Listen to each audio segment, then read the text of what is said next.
नमस्कार फ्रेंड्स। आज के हम इस टॉपिक आज जो हम डिस्कशन करने वाले हैं that is all about financial statement. It is my firm belief कि being a earning member of your family you must understand the financial statement. आप चाहे सैलरीड क्लास हो, बिजनेस कर रहे हो, स्टूडेंट हो, आपको फाइनेंशियल स्टेटमेंट एक भाषा है। फाइनेंशियल स्टेटमेंट अपनी अलग भाषा है। यू मस्ट अंडरस्टैंड, बेसिक चीजें होनी चाहिए। कई बार बहुत लोग आपको ऐसे मिलेंगे जो कि बिजनेस करते हैं बट फिर भी दे आर टेलिंग कि नहीं मुझे फाइनेंशियल स्टेटमेंट समझ में नहीं आती, क्या है क्यों है। बहुत बार जिनको नहीं समझ में आती बहुत अच्छा करते हैं। तो अ, तो काफी सारी वेराइटीज है, बट यस बेसिक अंडरस्टैंडिंग आपको होनी चाहिए।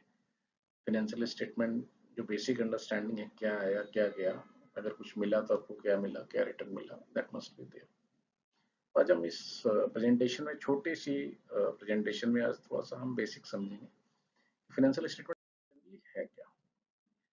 फाइनेंशियल स्टेटमेंट आपकी जो फाइनेंशियल एक्टिविटीज है, जो कमर्शियल एक्टिविटी है, चाहे being an individual, being a company, being an organisation, for a specific period का एक लेखा जोखा होता है, एक बकायदा पिक्चर होता है कि भाई आपने कोई एक पर्टिकुलर पीरियड में, आप चाहे एंटिटी, ऑर्गेनाइजेशन है, कंपनी, इंडिविजुअल, आपने क्या किया, फाइनेंशियल एक्टिविटीज कैसे की, कमर्शियल एक्टिविटीज कैसे की। और बेसिकली ये आपके इकोनॉमिक हेल्थ को दर्शाता है कि आपकी फाइनेंशियल पोजीशन कैसी है। Financial statement generally consist of three part: balance sheet, profit and loss statement and cash flow statement. तो बैलेंस शीट को आप स्टेटमेंट ऑफ फाइनेंशियल पोजीशन भी बोल सकते हैं।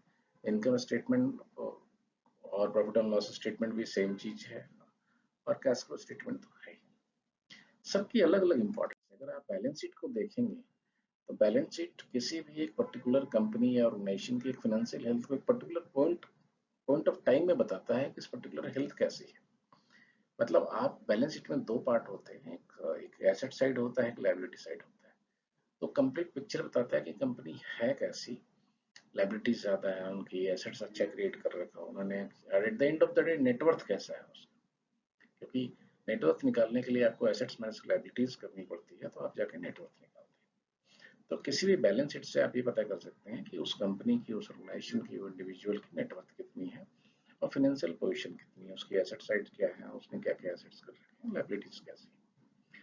सिमिलरली अगर आप इनकम स्टेटमेंट में जाएंगे तो ओवर अ पर्टिकुलर पीरियड, चाहे साल का हो, चाहे 6 मंथ हो, क्वार्टरली हो, जो भी हो, ओवर पर्टिकुलर पीरियड, जिस पीरियड में आप इकोनॉमिक एक्टिविटी उन्होंने किया है, तो उस पर्टिकुलर पीरियड में उसकी क्या रही पोजीशन, उन्होंने कितना सेल किया, कितना परचेज किया, कितने खर्चेज किए।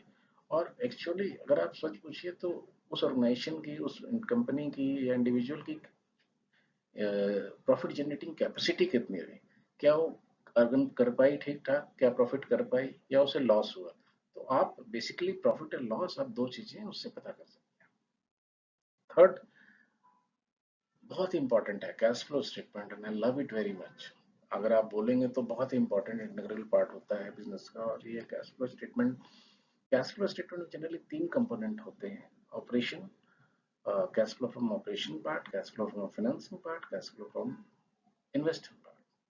आप कैश फ्लो स्टेटमेंट से आप ये चीज देख सकते हैं कि वो ऑर्गेनाइजेशन, कंपनी या बिजनेस या इंडिविजुअल जो भी है, उसकी कैश जनरेटिंग कैपेसिटी कितने थे। क्या ऑपरेशन इतनी ज्यादा कैश जनरेट कर रही थी कि उसके सारे खर्चे मीट हो रहे थे, या उसको खर्चे चलाने के लिए कहीं से लोन लेना पड़ रहा था, या कहीं और से फंड इन्फ्यूज करना पड़ रहा था।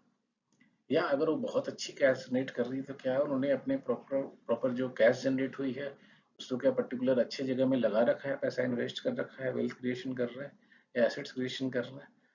तो कैश फ्लो स्टेटमेंट भी अपने आप में बहुत इट्स अ वाइड टर्म, और one should read and follow these things. तो this is all about balance sheet, income statement and profit and loss statement. अब इसको देखेंगे कैसे। एक तो तरीका है कि भाई आप इसकी बैलेंस शीट को भी पढ़ो, इनकम स्टेटमेंट को भी पढ़ो, कैश फ्लो को भी पढ़ो। दूसरा तरीका है, बहुत सारे रेशियोज होते हैं, लिक्विडिटी रेशियोज होते हैं, प्रॉफिटेबिलिटी रेशियोज होते हैं, रिटर्न ऑन इक्विटी रेशियो होता है ना।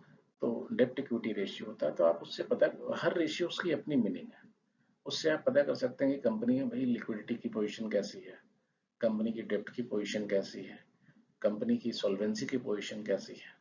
उसके डिफरेंट फॉर्मूलाज होते हैं, उसको आप इंटरप्रेट कर सकते हैं। साथ ही साथ बैलेंस शीट को और इनकम स्टेटमेंट को आप डिफरेंट एंगल से एनालाइज कर सकते हैं। आप परसेंटेज टर्म्स में, चाहे हॉरिजेंटल हो चाहे वर्टिकली हो, बहुत तरीके से कंपेयर और एनालाइज कर सकते हैं। Very interesting topic.